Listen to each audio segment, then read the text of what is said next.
The other day, I was talking to a client who I believe, like so many of us, was really feeling a lot of feelings.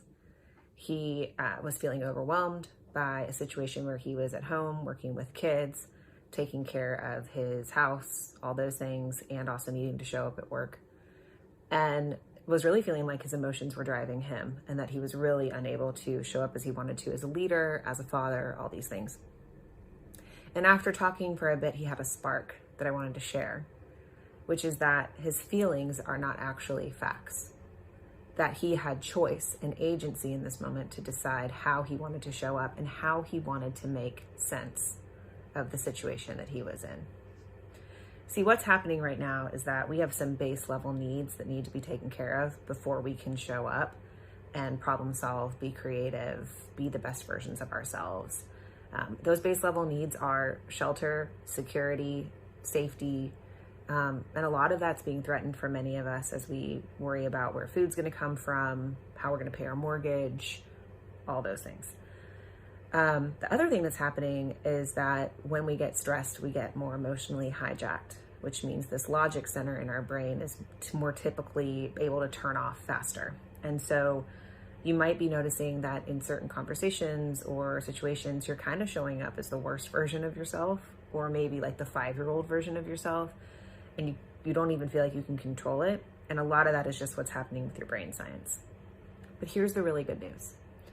We can choose exactly how we want to make sense of a situation, and we can choose how we react. Psychologists, scientists, spiritualists, mysticists, everyone agrees that 90% of what happens in our lives is completely out of our control.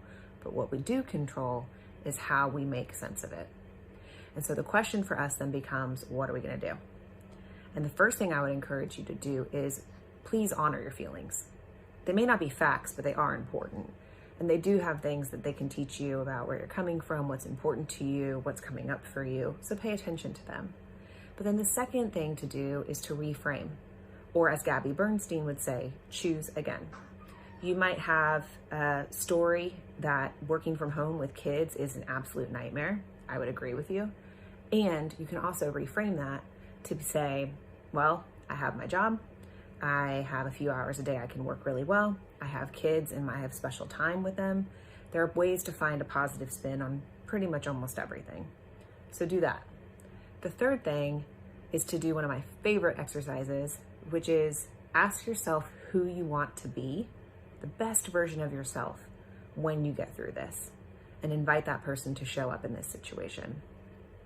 That way, you're operating in a way that's values aligned, that's future driven, that's about who you want to be on your absolute best day in your highest purpose, and intentionally showing up in that way. There's really good news. You can choose how you respond to things, and that is probably one of the most powerful superpowers that you have. So I encourage you to go to our blog, go through a series of questions and recommendations for how you can reframe, how you can choose, how you can show up. And join us again for our next conversation as we all are working through a really unique time. And until then, please be well.